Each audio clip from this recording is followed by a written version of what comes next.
Assalamualaikum warahmatullahi wabarakatuh. Di sini saya sebagai moderator.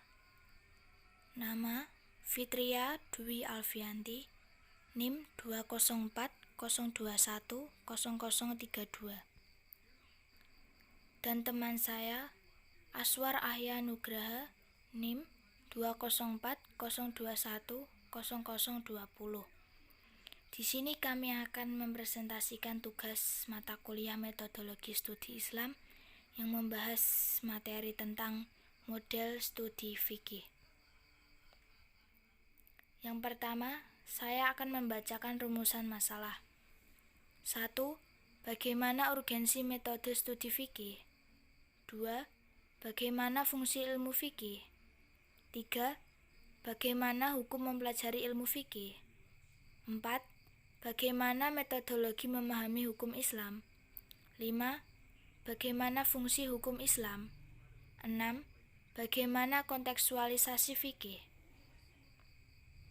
Selanjutnya saya akan menjelaskan materi pada rumusan masalah yang pertama, yaitu urgensi metode studi fikih.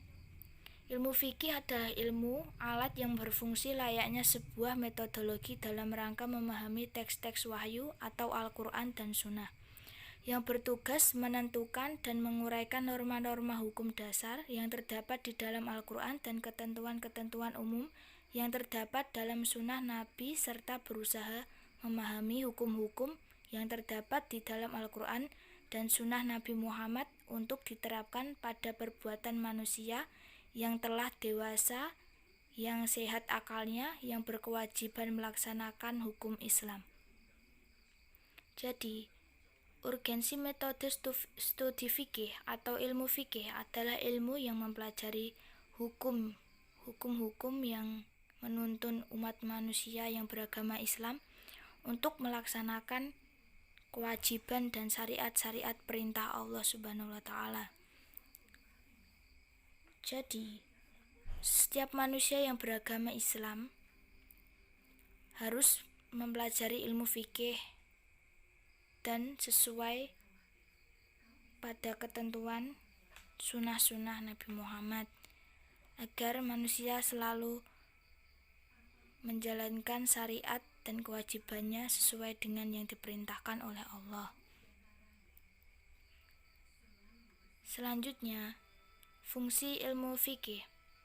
Fungsi ilmu fikih adalah untuk memahamkan kepada kita sebagai umat muslim agar dapat memahami, mengerti dan melaksanakan pokok-pokok hukum Islam atau syariat Islam dan tata cara pelaksanaannya agar dapat diterapkan dalam kehidupan sehari-hari, yang kemudian akan menjadikan kita sebagai muslim dan muslimah yang taat dalam melaksanakan syariat Islam secara kafah atau sempurna.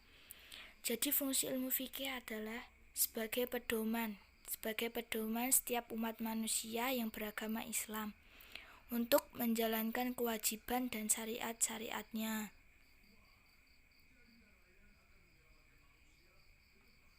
Selanjutnya, hukum mempelajari ilmu fikih.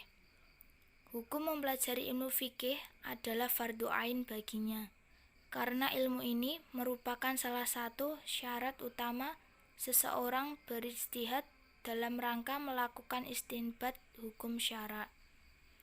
Jadi, hukum mempelajari ilmu fikih yaitu fardu ain. Fardu ain bisa dikatakan wajib baginya, bagi setiap manusia yang beragama Islam dan sehat akalnya, supaya umat manusia memiliki pedoman dan tujuan hidup untuk beribadah kepada Allah Subhanahu wa Ta'ala. Selanjutnya akan dijelaskan oleh teman saya. Yang selanjutnya, metodologi memahami hukum Islam. Ya, pengertian dari hukum Islam. Hukum Islam adalah peraturan yang diciptakan oleh Allah Subhanahu wa Ta'ala supaya manusia berpegang teguh kepadanya di dalam perhubungan dengan Tuhan dan saudara-saudaranya sama muslim, dengan saudaranya sama manusia, beserta hubungan dengan alam seluruhnya dan hubungan dengan kehidupan. Yang kedua, Hukum-hukum Islam yang wajib ditaati oleh seorang muslim. Yang pertama yakni hukum ilmu aqaid atau keimanan. Yang kedua, hukum ilmu fikih atau pemahaman manusia terhadap ketentuan-ketentuan Allah. Yang ketiga, hukum ilmu akhlak atau kesusilaan. Yang selanjutnya fungsi hukum Islam. Yang pertama yakni untuk beribadah kepada Allah Subhanahu wa taala. Yang kedua untuk mengatur hidup dan kehidupan manusia. Yang ketiga menghindarkan manusia dari perbuatan keji. Yang keempat sebagai sarana untuk mengatur sebaik mungkin dari memperlancar proses interaksi sosial sehingga terwujudlah masyarakat yang harmonis, aman dan sejahtera. Yang terakhir yang kelima yaitu sebagai amar ma'ruf nahi mungkar. Selanjutnya kontekstualisasi fikih. Dalam konteks sosial, ajaran syariat dalam fikih secara terlihat tidak searah dalam bentuk kehidupan yang praktis sehari-hari. Hal ini disebabkan oleh pandangan fikih yang terlalu formal. Karena itu sesuai dengan watak dan ijtihadnya, maka perubahan cara pandang terhadap fikih sehingga menjadi lebih realistis dan dinamis. Dengan demikian, fikih dapat dioptimalkan dan diaktualisasikan sebagai tata nilai dan perilaku sosial. Ya, kesimpulannya bahwa dengan memahami ilmu tersebut, wawasan kita akan semakin luas. Ilmu akan bertambah apabila kita dapat menguasai banyak bacaan. Bacalah alam, bacalah Al-Quran, dan bacalah buku ilmu-ilmu pengetahuan. Karena dengan membaca akal manusia dapat mencari jawaban-jawaban dari segala permasalahan yang ada. Dengan demikian, jelas sekali bahwa ketiga hubungan ilmu tersebut sangat berkaitan dan menjadi petunjuk pedoman umat manusia saat ini yang harus belajari setiap muslim.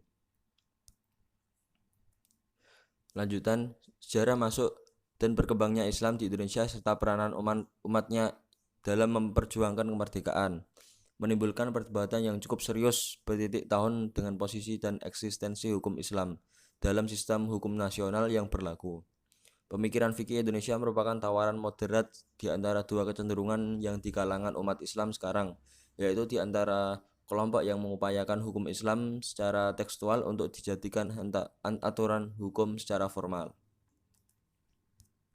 Ya, sekian, terima kasih dari kelompok 11. Bila ada kesalahan mohon dimaafkan.